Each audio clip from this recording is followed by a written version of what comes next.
Hello, I'm John Richards, and this is the presentation I've prepared to debate Zach Arden on faith versus science. Thank you for watching.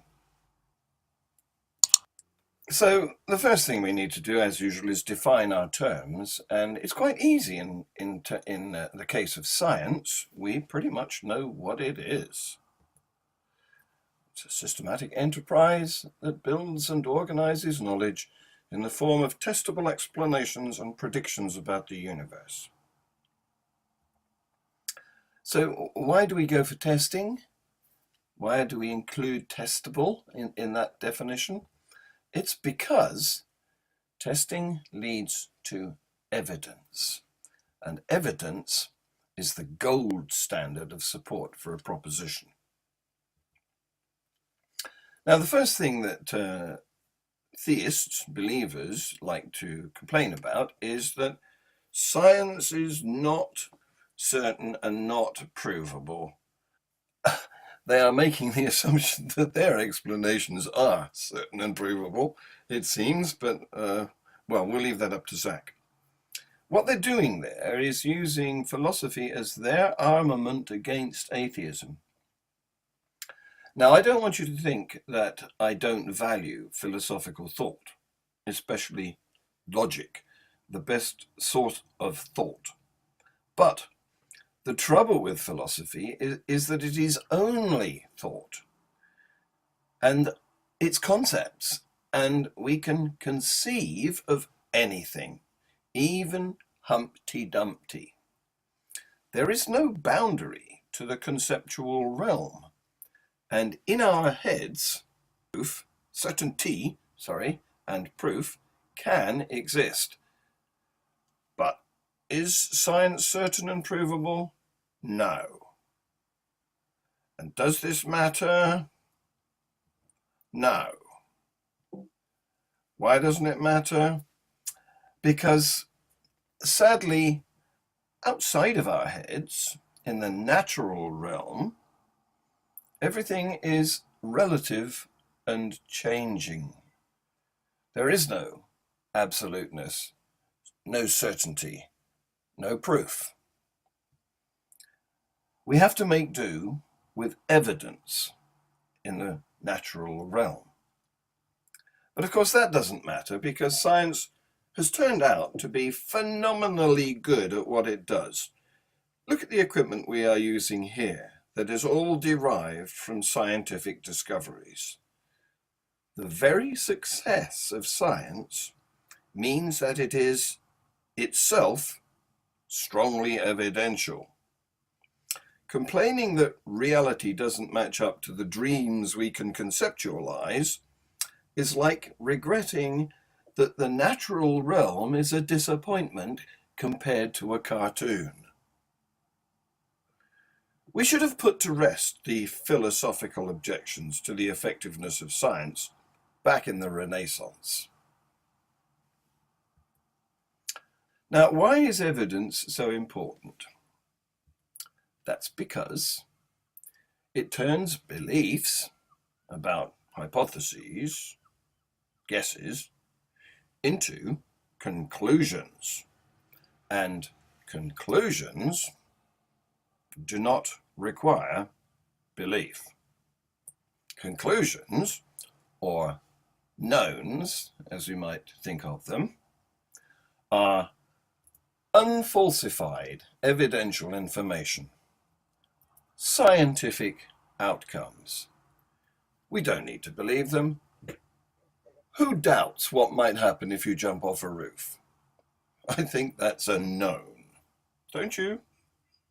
So, like the volume controls on the amps in Spinal Tap, we need to realize that the 11 of certainty and proof and absoluteness that we can imagine, that we can conceptualize in philosophical way, is unobtainable in reality.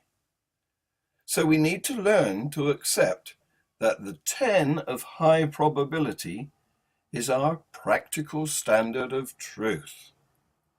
Now, Having said all that, science actually does have a relationship with belief in the early stages of investigations. Scientists can have affairs with belief or disbelief over their hypotheses. It's a flirtation between science and belief, not a marriage. So here you are, you know you can woo a girl, but it's only after conclusions have been formed that you can tolerate each other that you get married. And thereafter, you don't need to woo her.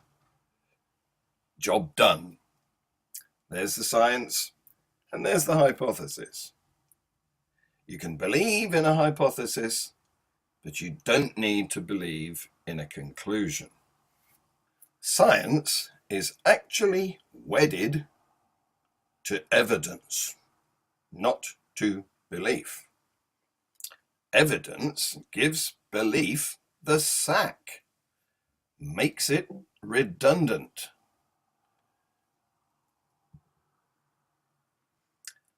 But it's only after belief has been fired that we actually have science. Now let's look at faith. What is it? The definition that the online dictionary gives is strong belief in the doctrines of a religion, based on spiritual conviction rather than proof. Spiritual conviction? What's that? I'm pretty much going to ignore that expression on the grounds that spiritual is a word with so many different meanings, we can hardly ever agree on how it is being used. So, what is faith? Well, it depends on who you ask. If you ask a believer, according to the online dictionary, religious people often think of a faith as confidence based on a perceived degree of warrant, while others, who are more skeptical of religion, tend to think of faith as simply belief without evidence. That's the online dictionary. So the believer, to my mind, just tries to confuse the issue with vague words. In whose perception is this confidence based?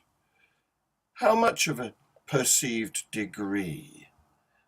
A warrant? What's that? They like to toss around these vague words as though they are interchangeable. They aren't.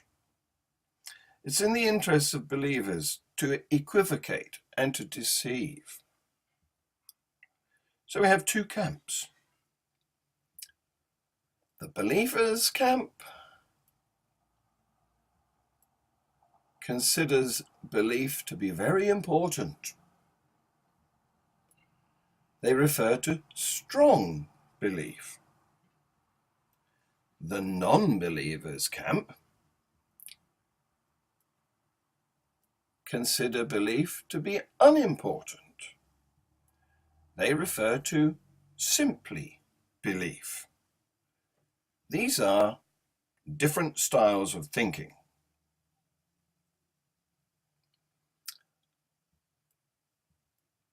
The faith style of thinking likes narrative, doctrine, authority, power, worship, reverence, hierarchical organizations, patronizing leaders, subservience from the masses. It's a fiefdom. This still exists. This is not, I'm not talking about history now. As recently as, I think it was 1996, the Bishop of Chichester, near where I live, sacked one of his vicars for heresy, because the man said, God is not a supernatural being, but merely the sum of all our values and ideals. That was it. job he lost, completely gone.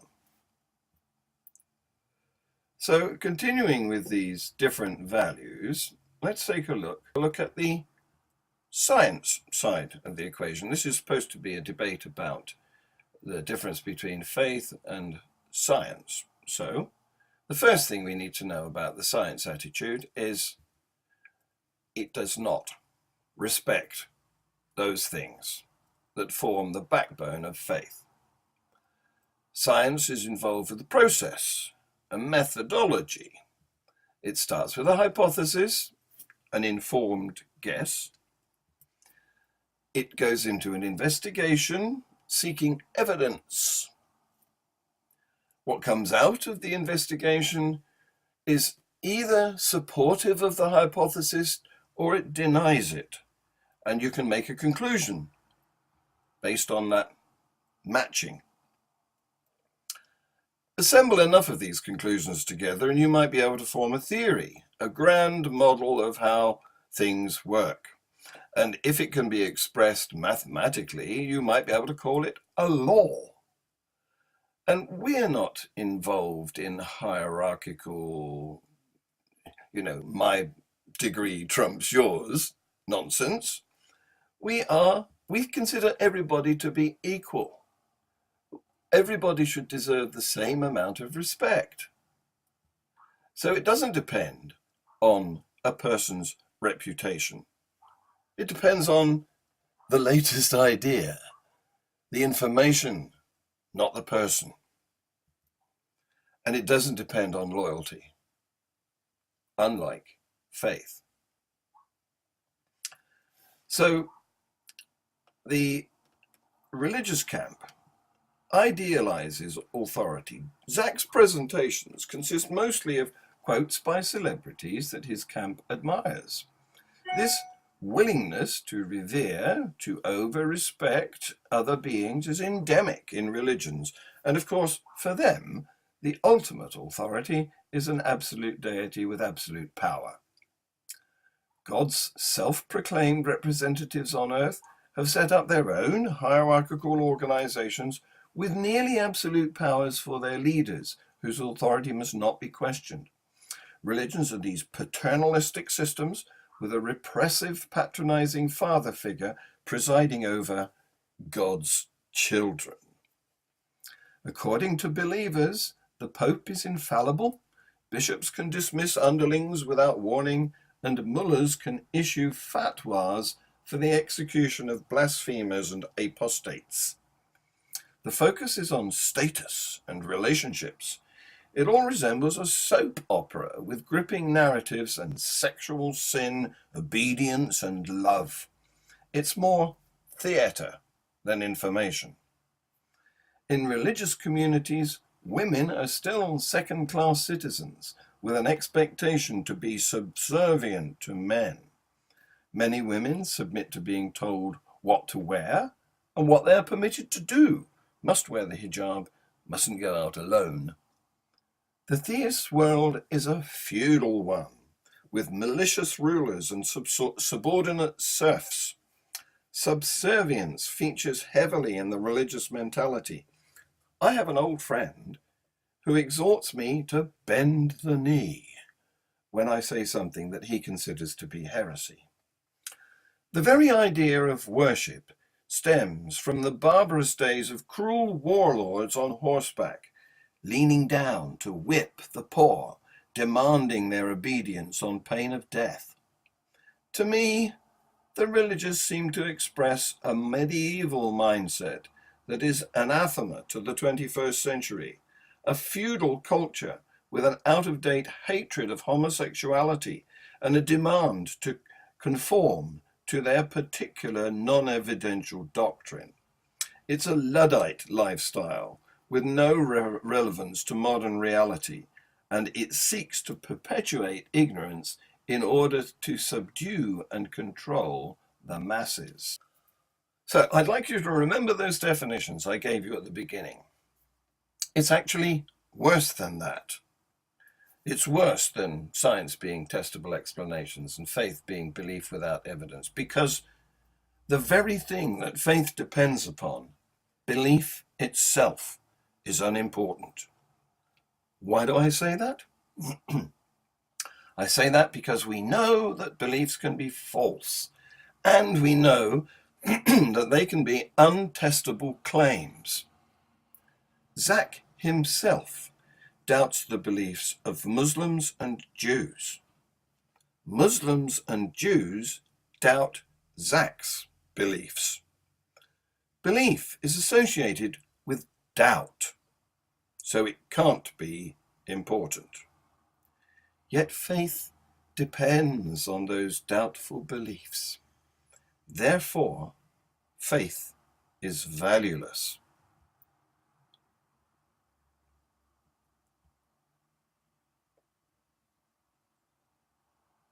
Thank you.